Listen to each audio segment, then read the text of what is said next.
One day, when I got home, I couldn't find my husband anywhere. He had left without telling me, and I couldn't find any clues about where he went. A few days later, I discovered that he and my sister had run away together to get married. That was 12 years ago. Recently, he called me and said he was coming back home with my sister, his wife now, and that I should leave his parents' house. He was upset that I was living there. It's been 12 years since they ran away, and it seems like he wants to make my sister his wife officially now that things have calmed down. But they don't know. They don't realize how much our family, including me, has changed since then. My name is Melanie Miller, and I'm 27 years old. I studied web design and worked at a company where I met my husband, Shane. Shane is a friendly guy who works in sales. We fell in love quickly and got married after a year of dating. After we got married, we moved in with his parents. I quit my job at the company and started working as a freelance web designer from home. I wanted to take care of our home and support my husband's lifestyle. At first, it was hard for me to find a steady job, so my income wasn't always reliable. But now things had changed. I was able to find work easily and make a steady income. I could work at my own pace and prioritize my family. I cherished the time I spent with my husband and his family in the mornings, evenings, and before bed. Life felt really good. But I started to notice a change in my husband's behavior. It began when I started making twice as much money as I did at my previous job just 2 months earlier. I was thrilled to have reached and exceeded my old salary. I couldn't wait to tell my husband when he got home from work. Shane, guess what? Last month, I made twice as much as I used to at my old job. What? Seriously? Your old job paid pretty well, didn't it? Yeah, but I've been wanting more. I finally did it. Yeah, sure, that's great. You want me to throw you a party? My husband's response was unexpectedly sarcastic and negative. I couldn't understand why he was acting that way, so I asked, Shane, are you upset with me about something? Did I do something wrong? I thought you'd be happy for me. Why should I be happy? My salary didn't increase. Well, yes, but can't you just be happy for me, your wife? Really? I'm not like you. I'm just not naturally happy. Shane. After that argument, my husband started to withdraw more and more each day. Our talks became less frequent until I was the only one saying good morning and good night. Even though we had only been married for a year, it felt like we were far from happy. My in-laws, who we lived with, could sense the tension but never said anything. 2 months passed and nothing changed. We ate together in silence, and he always controlled the TV. When I was watching something, he would eat all the food I bought without asking. Whenever I tried to talk to him about it, he would argue, so I stopped bringing it up. One day, while I was cleaning the house, my mother-in-law approached me looking concerned. Melanie, how are you feeling? Are you all right? What do you mean, am I all right? Well, when you and Shane first got married, you used to go out and have a good time together. But lately, it seems like you don't do that much anymore, and you hardly talk.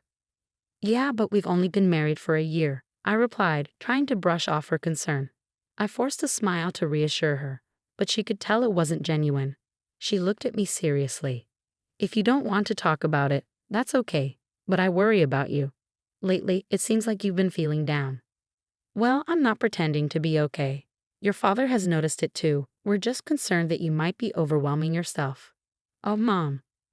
I couldn't deny that my husband's discomfort with my higher income might have been partly my fault. But at the same time, I felt alone in my achievement. When my mother finally acknowledged the pain I was feeling, it brought tears to my eyes. So I decided to open up to her completely. After hearing everything I had to say, she started to comfort me and said, I'm so sorry. He's just not mature enough to be genuinely happy for your success. No, it's my fault. I was selfish to expect him to be genuinely happy for me. But you shouldn't have to deal with this alone in a marriage, Melanie. Keeping your feelings bottled up will only make things worse. I don't think it could get any worse. All right, so you and Shane really need to have a serious conversation about this. Can you do that? Yes, I can. Thank you for confiding in me, honey. She smiled warmly at me. Of course. Then she gave me a comforting pat on the head.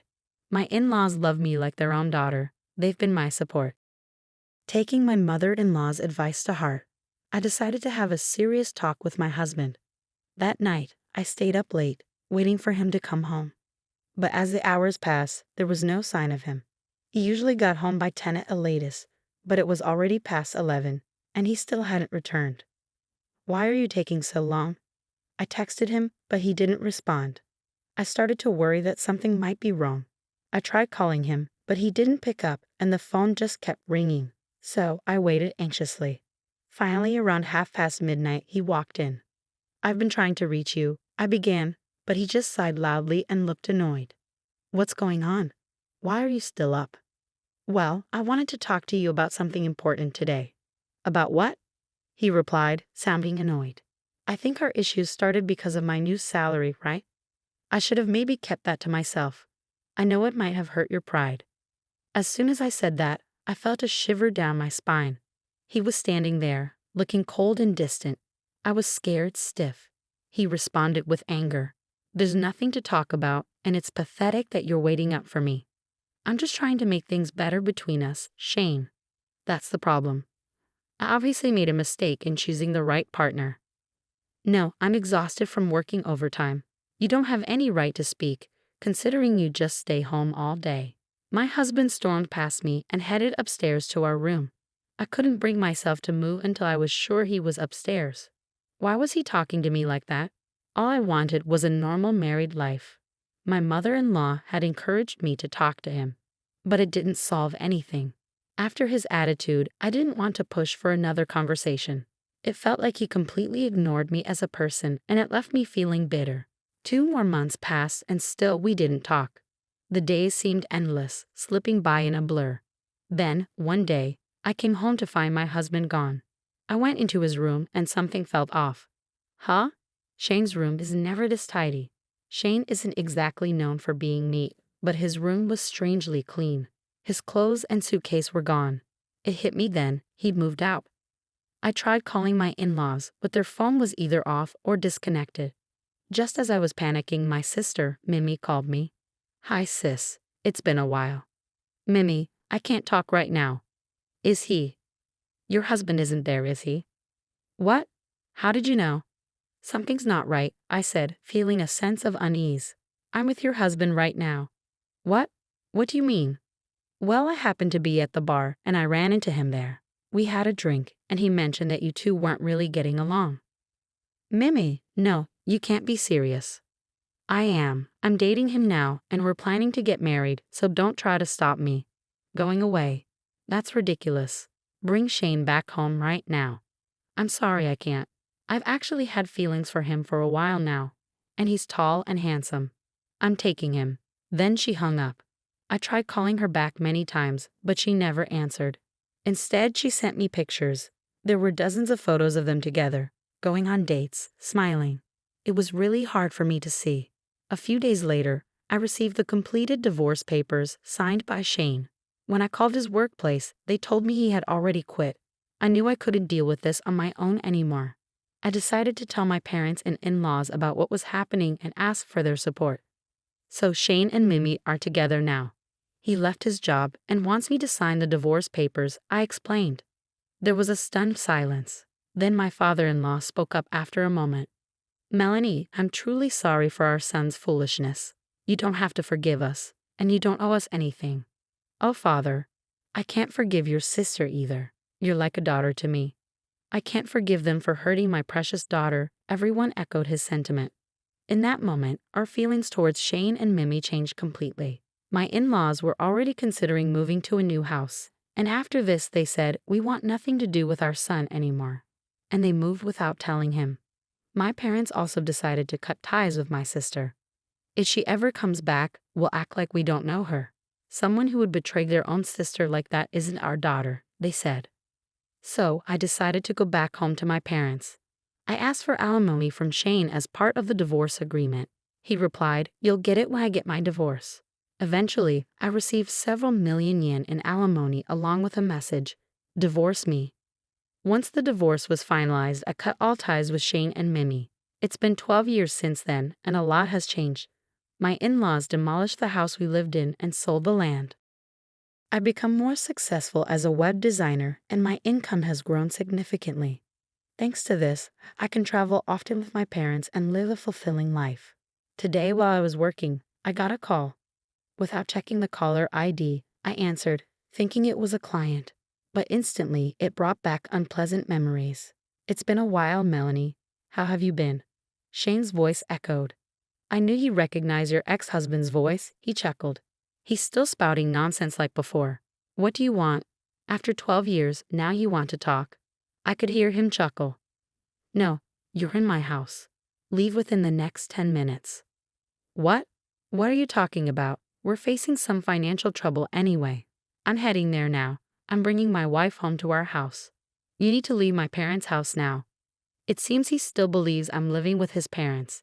He thinks that after 12 years, things have settled down and they'll finally be accepted. In the background, I hear my sister saying, "That's right, get out of there." But they really have no idea. Do they really think that just because it's been 12 years, everything is forgiven? The world isn't that forgiving, and I won't make it easy for them. But I took a deep breath and replied, if you want to go home, go ahead. But I'm not at your parents' house anymore. Oh really? Did my dad kick you out? How clueless can you be? Your parents' house is gone, Shane. Huh? What do you mean it's gone? Shane's voice started shaking with anxiety. At that moment, he arrived where the house used to stand. He screamed, "What the hell?" And I could hear the pain in his voice. I continued, "As soon as you ran away, we cut ties with both of you. Your parents moved out, and my parents completely disowned the woman you're with.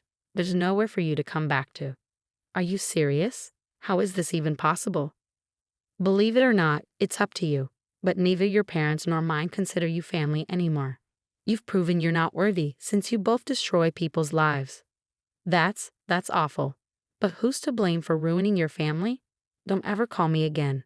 I won't let you ruin my life any more than you already have. With that, I hung up and blocked their number. This time, I cut the last tie. After their failed attempt to go to his parents' house, they tried to come to mine, but my parents have already disowned her. My sister was crying loudly, but my parents just asked, "Who are you?" and ignored them at the gate. Then they both got down on their knees, begging, "Please forgive us. We have nowhere to go, please." Shane was pleading too. "I'm begging you, my parents' house is gone. We have nowhere to go." "Shut up, we don't care. You're not family anymore," my parents said as they sprinkled salt on the front door. "No, please wait, no, please, I'm begging you," my father-in-law pleaded. "You don't get to call me that. Get out of here." They were so persistent that my father ended up sprinkling salt on them, and my mother called the cops for trespassing. They haven't been seen since. Last I heard, they were jobless, homeless, and asking their friends for money. But word got around about them, and no one was willing to help. And even if they returned to their hometown, they'd face the same fate. But they brought it on themselves. They made their bed, and now they have to lie in it. My parents and I will never see them again, and they'll spend the rest of their lives regretting their choices.